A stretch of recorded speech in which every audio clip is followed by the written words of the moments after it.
week ahead oracle reading, and we're going to be using the moon deck today. If you are new to my page, I do these classes every Monday. I usually switch around the time, but each Monday I do these classes. So I do 2 collective readings, and then I pick a few people intuitively from the chat to do a mini individual reading. What I like to do to start these classes is give everybody an opportunity to practice with your intuition. So I show the backs of the cards, and you can just take a moment to tune in, see if you have any information come to you. Could be through a sensation, a knowing, image, sound, etc. And you're trying to identify which of the collective readings you will resonate with more. So this is the card for the second reading. And I will show these a few more times, and you can just throw in a 1 or a 2 in the chat, or if you are resonating with both, you can write both. So here's for for reading number 1.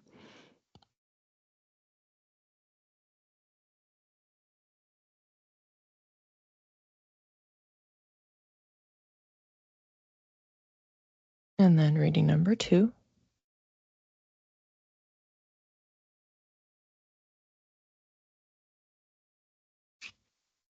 One more time for reading number 1.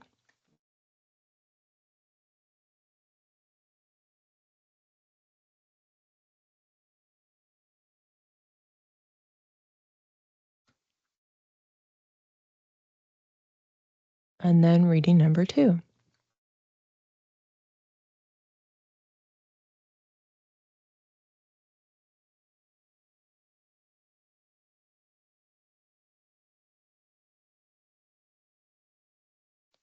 The first thing that I'm seeing is, it looks like a bowl of water, and it's like someone dropping food coloring in it. Maybe this color does not matter, but it's leaning more towards like a red tone. So somewhere in that family. Feels like it's preparing for something. So what you're doing is you're setting the stage, you're getting the conditions ready so that you can dye the thing or whatever it is that you're like about to do. And it will be something that is permanent, that has a foothold, has some lasting impact, some stability. It's like the measure twice, cut once type of a vibe. We just happen to be using some sort of a color-based dye. So it's like you have the bowl, container, whatever in front of you. You're putting the drops in. And then I'm just seeing like you're looking down at it. You're watching that color spread. It's like for some people that could be, maybe it's like your message. It's something that you're trying to share, something that you're trying to teach, trying to get through to other people. And so then just kind of being quiet. You said your piece. You're seeing, okay, it's being processed. Take a deep breath. You move on to the next thing. I'm already getting nudged to flip over the first card. This is the intimacy card. Love and intimacy flow into my life effortlessly. I think this is interesting given that we're talking about, the word flow, because we were just talking about water. But it's about this exchange. So it's like, how are you connecting with other people? So it's some message or something that you're sharing, and it's about this exchange. So when we're talking about intimacy, it can translate in a few different contexts. So for this one, it feels like it's about the really deep and understood connection. So your message is being conveyed, and maybe your message has to do with who you are, how you are, beliefs in some capacities, really important practices and rituals, and things maybe not kept secret, but like kept off other people's radars in some capacity or kept to yourself. So it's vulnerability in sharing and then waiting for the processing. That's really how it mostly feels. So I think this intimacy card makes sense from that perspective of like sharing your authentic self. That's why it's like it's coming from a concentrate. It's something that you have, that you've added. And then it doesn't feel to me like, oh, you're just telling one person. You're just talking to one person about this, because it's spreading throughout the water. So it's at least a few people. So maybe it's posting something online, or maybe it's a family meeting or with a group of friends, or it's talking to coworkers or something like that.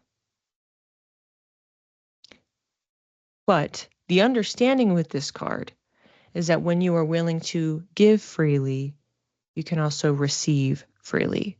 So taking that step to be open and vulnerable, willing to put that dye into the water, knowing you can't take the color out, you can't go back. And that can feel scary. It's like when the toothpaste is out of the bottle, how do you get it back in?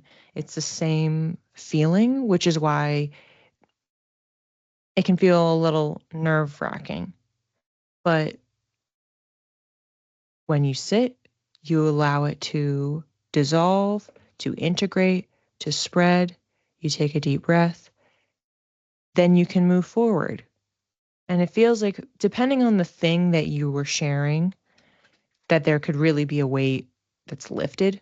For the 20%, it's less about the talking and sharing and more about how you're being. So some of the behaviors, how you are approaching vulnerability. Okay, so back with the bowl at the beginning that has the dye in it. What I'm seeing is the dye has spread, it's integrated, it's all mixed in, and then you just like stick your hand in, marking yourself with it, like really owning the thing that you just shared, and that you chose to do it boldly and proudly. So you're like, okay, yeah, like I'm really making the thing visible. So you shared it, you paused, allowed people to absorb, and you're not even really caring or thinking about how they're reacting. You're just like, all right, it's like you're doubling down. You're like, this is the thing. This is me. This is what I believe. This is how I feel. This is what I've been up to. I just keep seeing people doing different things with the water, like drinking the water, dumping the water on their head. Like it feels like it's a full on infusion of whatever that vulnerability is, like just so strongly embodying it, which feels like a huge level up. It's like a really big deal as this step forward. Like even if the thing didn't seem like a big deal that you were sharing, that you had maybe been hiding. The second card for the first reading is the Ancestors card. I celebrate my lineage and honor my ancestors. Now, normally when I see this card, it's an encouragement, literally, to research, connect to your lineage, spend some quality time with family members, especially elders, parents, aunts, uncles, grandparents, great grandparents. And also, it can be an encouragement to connect to your spirit team, especially if you have loved ones who are on it. Taking some specific actions in the space, or just thinking about it more, or centering it more. It feels like it's even just a matter of talking about family, being with family, reflecting on not even just your core memories from childhood, but stories passed down by your family, and any impacts that are there. And it seems like kind of having that intention, having the energy flow in that space, it does some healing. I'm also wondering for some people if who you are talking to, who you are sharing with, if that is your family, or you are sharing something about your family with others. So maybe how the impact, it feels like this can cut a lot of ways for people. So either that vulnerability is being tied to or stemming from your family, things that you have learned, or it's spirit team. It feels like that's like a really big one for people. Like there's a good chunk of people here where that's what it is. When you can be more vulnerable, we can be more in touch with yourself. Then it's like, all right, next level, go even deeper. You're embodying it. You dump the water all over yourself. You're embodying. Now let's start connecting. Let's ask for signs. Let's meditate. Let's set an intention. Let's specifically ask our spirit teams for guidance, support for the next step. For me, it's the inner child healing and facing familial trauma and being vulnerable now. Yeah. Yeah, this could be a really great week for doing inner child work, shadow work. If anyone is not familiar, you can Google journal prompts to your heart's content. It's reflecting, but it's having the conversations or taking those actions. How are you embodying this vulnerability? And who's the audience and what's being exchanged? It's a very, very starry night, so it's especially dark. And so then the stars appear brighter. There's like a little eerie fog that's rolling through, very mystical, and like there's some ambiance here. Okay. So I'm seeing people like putting a cloak on, putting the hood on. If anybody's seen Traders, it looks like that. Looks like one of those big cloaks. And your face, your identity is concealed, and you're navigating through the dark night. Okay, and we're getting to like a gravestone. So you're walking up to it, you're putting your lantern down, you are stopping. Maybe this is a situation of, it feels like it's honoring in some capacity. So maybe you're leaving flowers, maybe you're just kind of giving some thoughts and reflections, but it seems like this isn't a literal death. It's more of the death of a story that you've carried, ideas that you had. Maybe it's a project or something that you've been working on that you're realizing, you know what, this is just not working anymore. It's no longer what I really wanted it to be anyway. So it feels like a release in such a like serious, deep and reflecting manner. But there's such a privacy to this because it's at night, you're cloaked, you're by yourself. You're just kind of there in like a quiet moment. You realize at a certain point that you are going to this cemetery, you're going to this tombstone, this marker of a conclusion. And then you're at the point where you're standing there. And to me, that feels like that whole process is like the next 5 days. So it's really like the bulk of this week is doing that process. It's coming to terms, saying, all right, this has to end. This already ended, and I was pretending it hadn't. It's ending right now. Let's honor it. Let's reflect on it.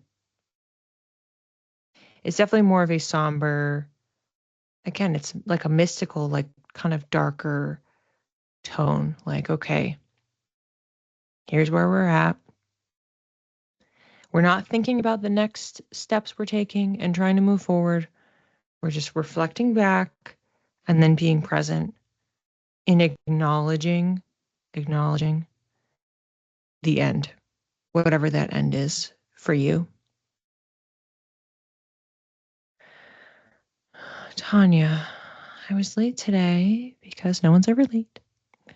Because I was writing to a family as it was the anniversary. Oh gosh, no kidding. Of their daughter's suicide. So even if not literal, was definitely reflective, intentional, meant to allow family to know they're not alone, though she passed 3 years ago. Wow, yeah. Thank you for sharing. That's such a great example.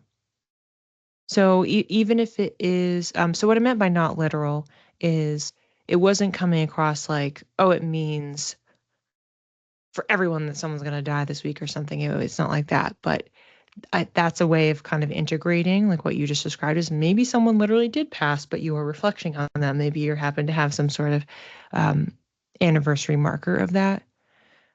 Or it's an idea, things that you are carrying about yourself. It feels a little bit less behavior based. It feels more like your thoughts, your beliefs, your ideas, something that you have been doing, something that you have been working on. And this is where it's interesting because it's vulnerable in a different way. So you're not showing yourself, but you're connecting to something that's very, very deep and emotional, and being willing to do that and willing to face something. So just as in the first one, you're being vulnerable because you're sharing something. This is, I'm willing to face these endings, these conclusions. I'm willing to reflect, hold up that mirror. I'm getting something about going home.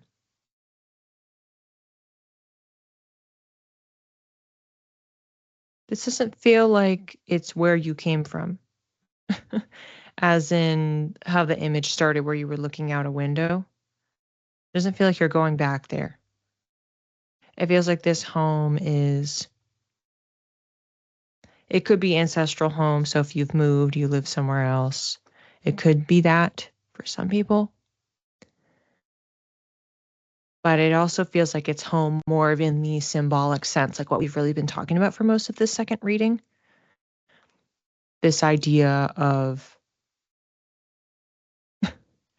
either home for you, however you're classifying that, or yourself, like coming home to yourself. Authenticity, like what we were talking about in the first reading. It's like how you're being vulnerable by being really, really authentic. So another option for the second reading is that going home is yourself. So being willing to get to the point where you take all the things off and you come out in the light of day, and you're not doing these activities and things in the night. This is really interesting because, like I said, it's as if these two readings are opposites, but they're also talking about the same thing. So I think that just comes down to how you're engaging with the energy and how you're expressing it based on where you are in your life, how it may present. Wow, great. This one I get. This is the cycles card. My emotions move through cycles and connect me to my truth. That's definitely what we're doing in this one. So I think I just said like 2 seconds ago that this was a little bit more emotional. So this is more about the depths, resilience. Kind of as I was describing this whole second reading, for anyone who's interested in astrology, this is some major Scorpio vibes. That's how I've been feeling this whole time. It's dark, it's mystical, it's facing down the thing that feels serious and intimidating, but doing it with such a patience and intention. Scorpio is a truth seeker. That is for sure. Willing to face hard truths. I think the moon might be in Scorpio today. Or it's changing at some point. Because we had the Libra full moon Saturday. So it either is today or it will be changing out of it at some point. Okay. Interesting. What a vibe. Reading number 1. We had our 2 cards. This is the bowl of water. We're squeezing a die. In this scenario, it was leaning a little bit more in the red family. Squeezing some droplets of the dye in. We're patient. We're watching as it spreads. It's absorbing the message. So it was like 80% of people, it felt like you're sharing something. You're being vulnerable. You're allowing that message to spread. You're taking some deep breaths. You're letting it sink in. And then you stick your hand in the bowl. You're allowing yourself to be more visibly marked with it. This is something that you were vulnerable about. So you're sharing something that you kept to yourself, a belief, a practice, something that you've been thinking about, that you've been holding on to, that you haven't been sharing. So this is a vulnerable experience. And then you're like doubling down on it. then you're drinking it, you're dumping it all over you. You are fully embodying that message, whatever it is that you are trying to share. There's also a 20% of the group where maybe you're not talking, you are focused more on how are you taking up space? How are you stepping into your vulnerability physically, like in more of an intimate relationship? So there's some group of people where maybe that's more of what you're doing. It's less about what you're saying and more about how you are being vulnerable. So we're embodying. And then there was this encouragement to think about who you are being vulnerable with, what you are being vulnerable about. So this is giving us a little bit more information on subject matter, on circumstances, and then encouragement for some additional healing work to do this week. So for more details on that, I'm going to show the cards first. So the first card was the intimacy card, love and intimacy flow into my life effortlessly. So this is when we are willing to be vulnerable, when we're willing to share, we are setting up the conditions for receiving. So giving and receiving, being willing to open up, share that thing. And we feel like there's such conviction in it of, okay, I've shared it and great, I'm glad that I let that out, but I really just care about how I feel about it. It doesn't feel like we're super worried once it's out, that we're not really worried about feeling judged anymore because it's part of our authentic selves and it needed to be said, it needed to be experimented with, done, etc., embodied. And so maybe the thing that you are sharing or the people that you are talking with are your family. I celebrate my lineage and honor my ancestors. You may also be connecting more with your spirit team this week. So if this is going more of the energetic route, maybe you're doing something that's separate, but it's getting you in a vulnerable mindset. It's getting you to move some energy. And so then you can connect with your spirit team. Okay, well, what do I do next? What's my next thing? What can I learn? Or maybe the conversations that you are having that are vulnerable are with family or about family, stories that have been passed down. So whether it's your childhood or not, it's just the lore of your family and the context.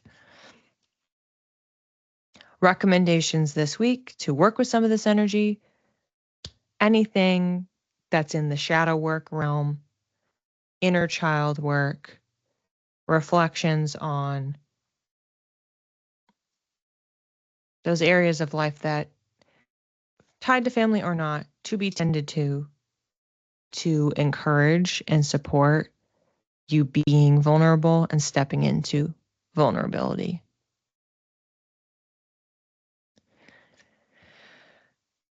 Second reading. It's the dark of night. We're looking out a window. Pretty much pitch black, but the stars are fully illuminated. There's a light fog on the ground. We go outside, we're in a cloak, trader style. Face is obscured, carrying a little lantern. We're walking, there's a resilience, there's a mystical energy. And finally, we arrive at our destination. There's a tombstone that's in front of us. We are honoring, we are acknowledging an ending. And this ending is intrinsically tied to beliefs, narratives that we have carried. Reflections may be on loved ones past, a project, something that we've been working on, it's done, as in like not we've completed it, yay, but like this isn't working, this is over. So it could be unceremoniously finished, but whatever it is, it's the conclusion of a chapter. We're acknowledging it. We're in the present moment. There was a kind of a somber feeling about it, but again, we're honoring. We know it's time. We're reflecting. Maybe we're putting down flowers. My emotions move through cycles and connect me to my truth. So I was talking about there's a lot of a Scorpio energy happening here. So emotional, truth seeking. But the final message that came with this reading is now that you've done that, now that you've honored the conclusion of this chapter, it's time to go home. And going home for you may be your ancestral home where you don't currently live. It could be a new home that you are creating for yourself, that new beginning, because we just honored an ending. And so now it's that beginning of where you will feel more at home, that you feel you can take that cloak off and show yourself in the light of day. And it also could be returning home to yourself. So if you were experiencing some ending that is happening this week and you are honoring it, you could be simultaneously having vulnerable conversations with people. And maybe the things that you were sharing are based on your reflections at that tombstone. You're reflecting on the ending and you're sharing that with other people. And then you're kind of ready. You're fully embodying it. And then you're like, okay, now I'm going to go home. It seems like these could totally overlap with each other and happen simultaneously, or they could happen in tandem. So as I mentioned before, the honoring the ending piece felt like it was the first 5 days. So if you were doing number one, that's where it's tricky. I feel like most likely if you're going to do both, you're doing them simultaneously, because otherwise you're only giving yourself 1 to 2 days to do all of the week one energy. And it feels like you could, it is possible, but to me, it's coming across like it's a little bit less likely. It seems more likely that if you're going to do 2 of them, they're going to happen simultaneously because they fit so neatly with each other. But there could be very, very, very small percentage of people where you're in reading number 2. And then in that tail end, when you're heading home, when you're going home, you're having the vulnerable conversations, or maybe you're leaning in that 20% and you're being vulnerable with yourself. And then that's helping you to go home. And maybe the going home is to yourself or to some place or connecting to your ancestors, which does tie back to the first reading. Have a great rest of your week. And however that collective reading lands for you, reminder, it's okay to be vulnerable. It's going to work out. It doesn't matter how it's received. It matters that you shared, that you opened up. And if you are reflecting, if you're looking at endings in your life, whatever comes up for you, comes up for you. Connect to those emotions. But know and trust it's the end of the chapter. And when it's time to move forward, you'll move forward. And you'll head home wherever that means for you. Thank you, everyone.